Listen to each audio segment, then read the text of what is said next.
The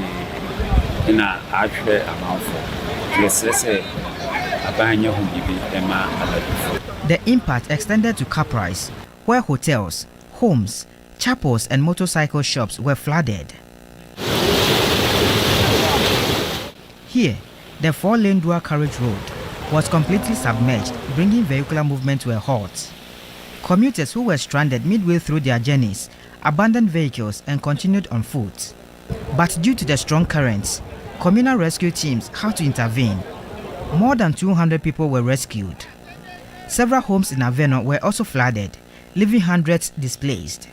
The situation remains severe.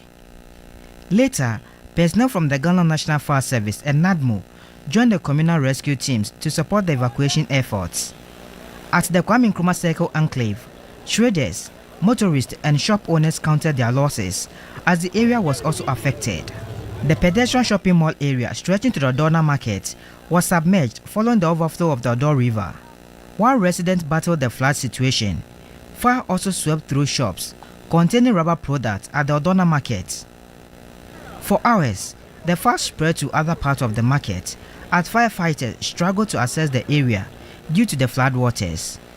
The Ghana Meteorological Agency has warned of more rainfall this year, but many residents have blamed the flooding on human activities and are calling on authorities to take urgent steps to address drainage challenges. As Accra counts the cost of the disaster, questions remain over the city's preparedness and the effectiveness of measures to prevent recurring floods. With more rains expected, residents are demanding urgent action to protect lives, livelihoods and properties. Stanley Nibley, TV3 News, Accra. And Portia, you just saw the bus terminal at Kwame Nkrumah interchange. They're submerged. Completely. Unfortunate situation there. But let's stay the steam on this flood situation.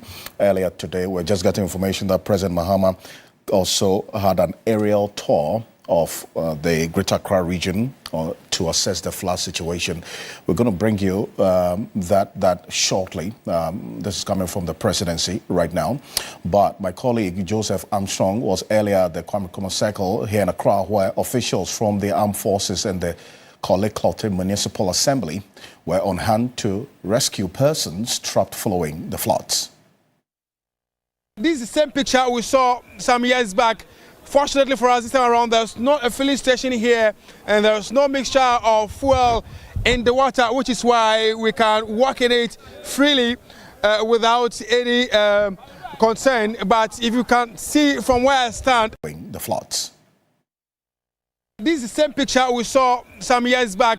Fortunately for us this time around, there's not a filling station here and there's no mixture of fuel in the water, which is why we can walk in it freely without any concern. But if you can see from where I stand, the major road coming from Tesano heading to Accra has been cut off completely by the flood waters. Second time in you, third time there. Me who near be a best sancro fire na joa. And Quebec for. So far the in Colabe 12 and I'm penny for so on 4 because a far colabia if some mammy can't be. You go to me for colane man mammy count. Tinian near no. I want to mention a higher part to sort of cramp where you la.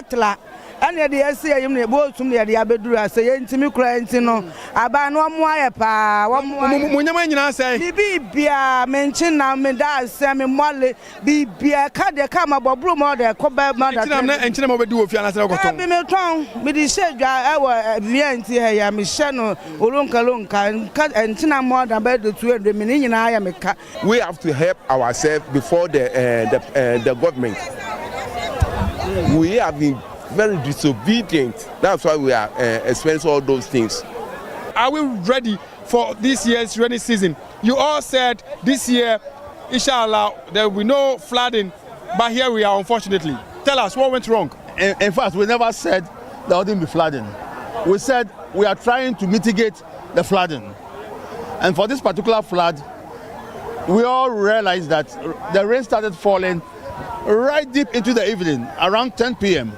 It rained continuously without breaking till this morning. Obviously, such volume of water pouring for over 6, 7, 8 hours, what we expect is what we are seeing now. We know waters are coming up the higher levels and are coming to the lower levels. So that's why you are seeing the Odo and the entire environment flooded. Going forward, what do you think should be done? I think we have a framework on what we're supposed to do. There's nothing new that I can add beyond the fact that we need to adhere to the rules and regulations with regards to building, with regards to sanitation, with regards to solid waste management, and with regards to consequence management. If people are breaking the law, they must face the consequences. Because when we allow people to get away with doing what they do, the consequence is people who have not done anything wrong suffer when there's rain and we have flooding. We're having areas in Accra that were not flooding before. So we need to really look at what is going on and address this head on. But it cannot happen just in one municipality. It has to be all municipalities involved, all district assemblies involved. All the assemblies need to coordinate. Let's speak to ADO1 Alex Kenate. He is with the Public Affairs Directorate of the Ghana National Fire Service. Thank you so much for your time. Can you tell us the current situation with regards to the fire as well as the flooding situation? Thank you very much for having me. So as I speak right now, our officers are currently at a lot of locations. For the fire scene, the fire at Odona is still being fought by our officers. It's not an easy task because our officers are doing their best. The fire would have been extinguished by now, but for accessibility proves to be a problem for us. And again, that calls into question the under control. It's daunting because what we are fighting against is plastic materials. And when you're extinguishing plastic materials, they tend to emit toxic fumes, which can be deadly. And so as much as we want to put the situation under control, we want to make sure that both firefighter and civilian lives are saved and not put in any harm's way. There were also reports of people being electrocuted in the flooding situation. In scenarios like this, what's the best thing to do? Well, the only electrocution I can confirm was at Alaju, where I was informed that a gentleman tried unplugging his TV during the rains and got electrocuted. Other than that, the EPG have also done well. I've seen widespread power outage, which is helping us in our firefight. Because if we had electricity at the scene of at Alaju, where I was informed that a gentleman tried unplugging his TV during the rains and got electrocuted. Other than that, the EPG have also done well. I've seen widespread power outage, which is helping us in our firefight. Because if we had electricity at the scene of the fire, our officers could have stood the risk of electrocution. And so the lights are out and it's helping us. So that's the situation, please.